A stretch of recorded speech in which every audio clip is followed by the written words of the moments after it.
Tara, magkwentuhan muna tayo. Ang sarap siguro, no? Yung mga bagay na dating hindi mo nabibili, ay nabibili mo na. Yung palaging tinitingnan-tingnan mo sa internet, meron ka na pala.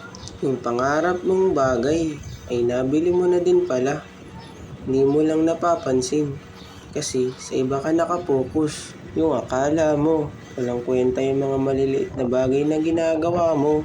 Nagkakamali ka. You are blessed. Tandaan mo yan. Maraming taong naghahangad at nangangarap ng mga bagay na meron ka ngayon.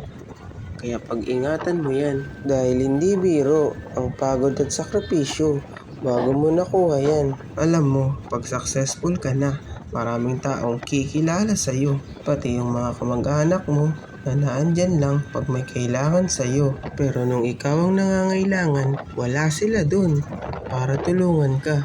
Ganyan naman talaga eh.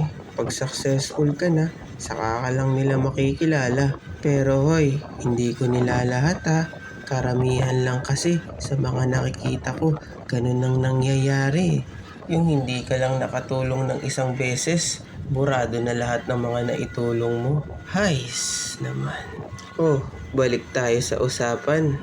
Baka naman kasi napapagod ka na. Magpahinga ka lang, kaibigan. Kayang-kaya mo yan. Ipikit mo yung mga mata mo.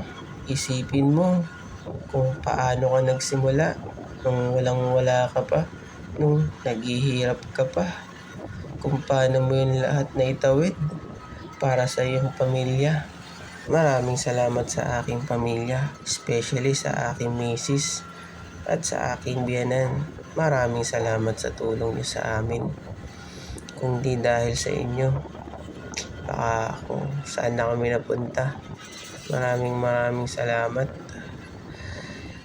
Lahat ng ito ay babalik sa inyo sa pagpapala ng Panginoon. Maraming salamat po, pamilya ko.